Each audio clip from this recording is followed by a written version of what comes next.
اللہ تعالیٰ نے انسان کو بنایا ہے اور انسان بھولتا بار بار ہے اور خطائیں بھی بار بار کرتا ہے۔ خطا کرنے والا اور بھول جانے والا اللہ کی بارگاہ میں ایسا نہیں ہے کہ وہ ہمیشہ کے لیے ناکارہ ہے، بلکہ اللہ تعالیٰ نے اسے زندگی میں بار بار موقع دیے ہیں کہ تو اپنی خطاؤں سے اور اپنی بھول سے پھر سے دوبارہ اپنی اچھی زندگی میں آ جا، اور اسی کو ہم توبہ کہتے ہیں۔ توبہ کا جو آپشن رکھا گیا ہے انسانوں کے لیے، مسلمانوں کے لیے خاص طور پر، بہت ہمت والا ہے دروازہ ہے، بہت ہمت والا دروازہ ہے۔ اور اسی وجہ سے حدیث پاک میں یہ ہے کہ گناہ کرتا ہے بندہ، پھر توبہ کرتا ہے، پھر گناہ کرتا ہے، پھر توبہ کرتا ہے، یہ کرتا رہتا ہے۔ فرشتے اللہ کی بارگاہ میں عرض کرتے ہیں کہ مولا یہ تو بار بار وہی کرتا ہے، پھر توبہ کرتا ہے۔ اگر ہمارے ساتھ کوئی غلطی ایک بار دو بار کر دے، تیسری بار تو ہم اسے چھوڑیں گے بھی نہیں۔ انسانوں کی طبیعت تو یہی ہے، لیکن بندہ جب بار بار ایک خطا کرتا ہے اور پھر توبہ کرتا ہے، پھر خطا پھر توبہ، تو فرشتے جب اللہ کی بارگاہ میں یہ عرض کرتے ہیں کہ مولا یہ ہر بار یہی کرتا ہے، تو جانتے ہیں پروردگار عالم کیا فرماتا ہے؟ ارشاد فرماتا ہے، اے میرے فرشتوں، میرا بندہ مجھے رحمان سمجھتا ہے، اس لیے بار بار توبہ کرتا ہے، مجھے وہ ارحم الراحمین سمجھتا ہے، ورنہ کون بار بار اللہ تبارک و تعالیٰ کی بارگاہ میں دروازہ کھٹکھٹاتا؟ تو رب تبارک و تعالیٰ ارحم الراحمین ہے، یہ تصور ہر مسلمان کے ذہن میں ہے، اس کی وجہ سے وہ کبھی مایوس نہیں ہوتا۔ اور شیطان کا سب سے بڑا حربہ کیا ہے جانتے ہیں آپ؟ سب سے بڑا بہکانے کا اور گمراہ کرنے کا اور ہمیشہ گناہوں میں ملوث رکھنے کا سب سے بڑا آلہ، کہ بندے کو سب سے پہلے نا امید کرتا ہے، اب تیرا کیا ہوگا، تو تو بہت برباد ہو چکا ہے۔ یہ جو خیال شیطان ڈالتا ہے دل میں، اس کے بعد پھر وہ بندہ جری ہو جاتا ہے، اب میرے توبہ سے بھی کچھ ہونے والا نہیں ہے، جو جس طرح زندگی چل رہی چلنے دو، ارے 50 سال ہو گئے اب تک میں یہی کرتا رہا، اب کیا سدھروں۔ یہ جو خیالات ہے یہ شیطان ڈالتا ہے تاکہ اس کی کفر پر موت ہو جائے، تاکہ وہ ہمیشہ گناہوں کی موت مرے۔ نا امیدی جو ڈالتا ہے شیطان، اب میرے ساتھ کچھ ہونا نہیں ہے۔ نہیں میرے عزیزو، رحمت عالم صلی اللہ تعالیٰ علیہ وسلم کی بارگاہ میں کیسے کیسے لوگ آئے اور ارحم الراحمین نے ان کی توبہ قبول کی۔ آپ کو ایک بات میں بتاؤں، سیدنا عمر ابن خطاب رضی اللہ تعالیٰ عنہ کا دور ہے۔ مثنوی شریف میں مولانا روم فرماتے ہیں، جنت البقیع آپ نے سنا ہوگا، قبرستان مدینے کا، مدینے کے قبرستان میں رات کے وقت ایک بوڑھا آدمی 80 سال کا جو بانسری بجاتا تھا اور اسی سے پیسہ کماتا تھا، اس کی بانسری میں بڑی اچھی لے تھی، بڑی سر اچھی تھی، لوگ سنتے تھے اور پیسے دیتے تھے، لیکن بڑھاپے میں جب سانس پھولنے لگ جاتی ہے، ہانپنے لگ جاتا ہے، سانس نہیں ٹھہرتی، تو بانسری کیسے بجتی؟ اس کی لے ٹوٹ جاتی، لہجے بدل جاتے۔ بوڑھا آدمی، اب اس کی بانسری سننے کو کوئی آتا نہیں تھا اور پیسے ملتے نہیں تھے، تھک ہار کر کے وہ آیا، رات کا وقت تھا، جنت البقیع قبرستان میں، 80 سال کی عمر کا ہو گیا ہے، اس نے بانسری توڑ دی، کہا زندگی بھر جس چیز سے میں کماتا تھا اب میری سانسوں نے جواب دے دیا، جسم پھولنے لگا ہے، سانس زیادہ آنے لگ گئی ہے، اب میرا کھانا پینا کیسا چلے گا؟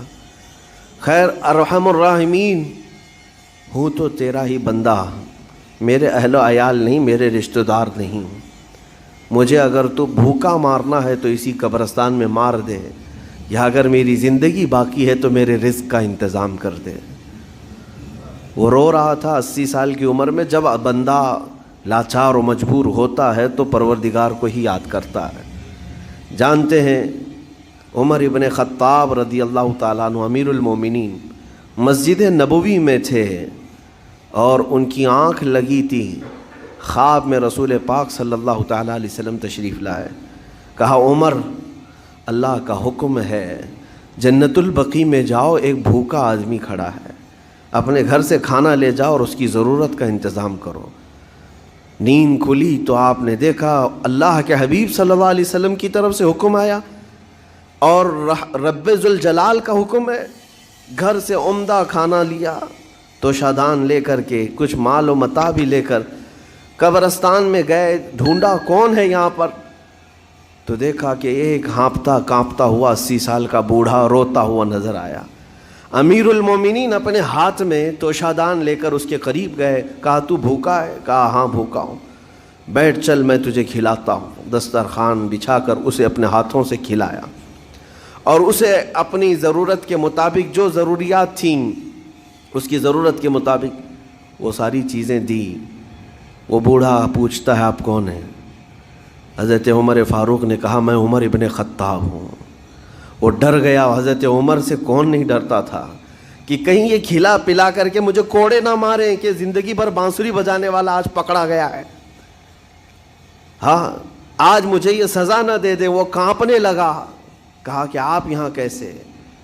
حضرت امیر المومنین کہتے ہیں میں خود نہیں آیا, مجھے اللہ کے رسول نے بھیجا اور رب تبارک و تعالیٰ کا حکم آیا تھا کہ تو بھوکا ہے اور تو نے رزق مانگا ہے اور مجھے تیرے رزق دے کر کے بھیجا گیا ہے.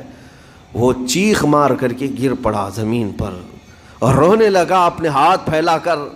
کہا سچ فرمایا مولا تو ارحم الراحمین ہے. 80 سال تجھ سے دور بھاگتا رہا, ایک بار کیا تجھے میں نے پکارا, تو نے وقت کے امیر المومنین کو کھانا دے کر بھیج دیا. اللہ رب العزت کی بارگاہ میں نا امیدی اور مایوسی جو شیطان لاتا ہے اس سے بندے بھٹک جاتے ہیں, بہک جاتے ہیں, انہیں توبہ کی توفیق بھی نہیں ملتی. اسی لیے میرا مولا فرماتا انا عند ظن عبدی بی. رب تعالیٰ فرماتا میرا بندہ میرے بارے میں جیسا گمان کرتا ہے میں اس کے ساتھ ویسا سلوک کرتا ہوں. تم کیا گمان کرتے ہو؟ وہ سخت پکڑ کرے گا, ابھی مار ڈالے گا. وہ غفار ہے, قہار ہے, جبار ہے, لیکن ساتھ میں وہ ستار بھی ہے, وہ رحمان بھی ہے, رحیم بھی ہے. اگر رب تبارک و تعالیٰ ہر چیز پر پکڑ کرتا تو ہمارا تو جینا ہی نہیں تھا یہاں پر, اتنے گناہ ہو چکے. اور وہ رب تعالیٰ فرماتا وسعت رحمتی کل شیء, میری رحمت نے ہر چیز کو گھیر رکھا ہے. اللہ رب العزت بندوں کو معاف کرنے کا اظہار زیادہ فرماتا ہے. اور جانتے ہیں آپ گناہ جب عام ہوتے ہیں, میں آپ کو اپنے گھر کی بات بتا دوں. میرے گھر میں آپ 4 دن کے مہمان بن کر کے آئے ہیں. کبھی میری کھڑکی توڑ رہے ہیں, کبھی دروازہ توڑ رہے ہیں, کبھی ہمارے گھر کے برتن پٹک رہے ہیں, کبھی فرشی اکھاڑ رہے ہیں. کب تک برداشت کروں گا؟ آپ کو نکال کر باہر کر دیں گے. مہمان نہیں, یہ بلا ہو گئی, یہ گھر سارا اجاڑ رہا ہے. ایک چیز پر چھوڑ دیا جائے, 2 چیز پر چھوڑ دیا جائے, یہ انسانوں کی فطرت ہے, انسانوں کی فطرت. لیکن رب کائنات اپنی کائنات میں ہم بندوں کو اتارا ہے, ہم نے کیا نہیں بگاڑا, اپنے گناہوں سے اس کی زمین کو لال کر دیا. ہاں اس کی نافرمانی سے ہم نے اس کائنات کے رنگ کو بدل دیا.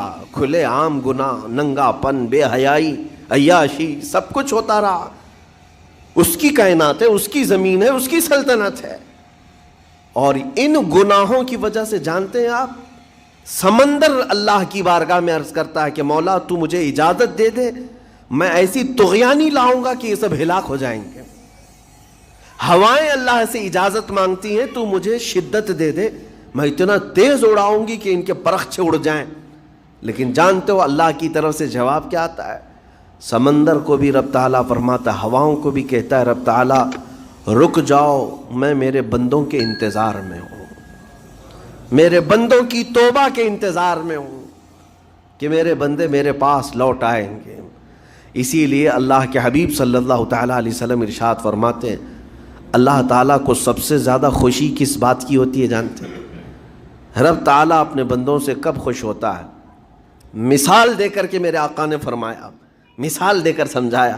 صحرا میں, ڈیزرٹ میں ریتیلے میدان ہوتے ہیں, اس کا سفر بڑا ڈینجر ہوتا ہے. آج بھی ڈیزرٹ ہیں بہت سارے, سہارا ڈیزرٹ کا نام سنا ہوگا آپ نے. ہم گئے ہیں 200-250 کلومیٹر تک آپ چلتے رہو گاڑی, نہ ایک درخت نظر آتا ہے, نہ پہاڑ نظر آتا ہے, نہ گھر نظر آتا ہے, کچھ بھی نہیں. اس طرف میدان ریت کا اور آسمان لگا ہوا دکھتا ہے, ادھر بھی آسمان. تنہا ہم اکیلے نظر آتے رہتے ہیں۔ صحرا کا جو سفر ہوتا ہے بہت کٹھن ہوتا ہے۔ نبی پاک صلی اللہ تعالیٰ علیہ وسلم مثال دیتے ہوئے ارشاد فرماتے، ایک بندہ اپنی اونٹنی لے کر، اس پہ ساز و سامان لے کر کھانے پینے کا صحرا کے سفر پر تھا، اور صحرا میں کھانا پانی بہت مقدار میں لی جاتی ہے کیونکہ کچھ ملتا نہیں، اور جلد سے جلد وہاں سے سفر گزار کر کے آنا۔ ایک بار اگر راستہ بھٹک گیا موت ہو جاتی، وہاں پہ راستہ ملے گا نہیں، جس طرف بھی جاؤ تو لگے گا سیدھا ہی چل رہا ہوں، ڈائریکشن ہی نہیں پتہ ہوتے صحرا میں۔ حضور پاک صلی اللہ علیہ وسلم فرماتے ہیں ایک بندہ صحرا کے سفر میں اپنی اونٹنی کے ساتھ ساز و سامان لے کر سفر پر تھا، بیچ راستے میں اسے نیند آئی، سویا، سو کر کے اٹھا تو دیکھا اس کی اونٹنی ساز و سامان کے ساتھ غائب ہے، صحرا میں، بیچ صحرا میں۔ اب جو سواری تھی وہ غائب ہے، کھانا پانی تھا وہ غائب ہے، کچھ نہیں ہے ساتھ میں۔ گھبرا گیا، پریشان ہوا، اپنی اونٹنی کو ڈھونڈتا ڈھونڈتا تھک گیا، کبھی ادھر کبھی ادھر، کبھی ادھر کبھی ادھر، ہر جگہ کہیں کوئی نشان نظر نہ آئے۔ اور جب سواری نہیں ہے تو اب کئی 100 کلومیٹر کا بغیر کھانے پینے کے کیسے سفر کرتا؟ تھک ہار کر کے دوسرا دن ہو کہ تیسرا دن ہو، ایک جگہ وہ بندہ سو گیا، پھر سے سو گیا، اب راستہ بھی نہیں ملتا، سویا تو نیند سے اٹھا جب تو دیکھا اس کی اونٹنی بھی موجود ہے، اس کا ساز و سامان بھی ہے۔ یہ مثال ہے، یہ مثال ہے۔ میرے آقا صلی اللہ علیہ وسلم صحابہ سے اب پوچھتے ہیں، اے میرے صحابہ بتاؤ اس بندے کو جو صحرا میں گمشدہ اونٹنی جس کی مل جائے اسے خوشی کتنی ہوگی؟ صحابہ کہتے ہیں یا رسول اللہ اس کی تو جان میں جان آ گئی ہوگی، کیونکہ وہ جانتے تھے صحرا کا سفر کیا ہوتا ہے۔ کہا سب سے زیادہ اسے خوشی ہوگی کہ اس کا کھویا ہوا سامان مل گیا، کھوئی ہوئی سواری مل گئی۔ میرے آقا صلی اللہ علیہ وسلم فرماتے ہیں گمشدہ اونٹنی کے ملنے پر جیسے اس مسافر کو خوشی ہوئی، اس سے کئی زیادہ بڑھ کر کے رب تعالیٰ کو اس وقت خوشی ہوتی ہے جب ایک گنہگار بندہ واپس توبہ کر کے اس کی بارگاہ میں آتا ہے۔ رب تعالیٰ کی بارگاہ میں جب بندہ پلٹ کر کے آتا ہے، رب تعالیٰ فرشتوں پر اس بندے کو دکھا کر رشک کرتا ہے، ارشاد فرماتا ہے میرا بندہ میرے پاس آ گیا، میرا بندہ میرے پاس آ گیا ہے۔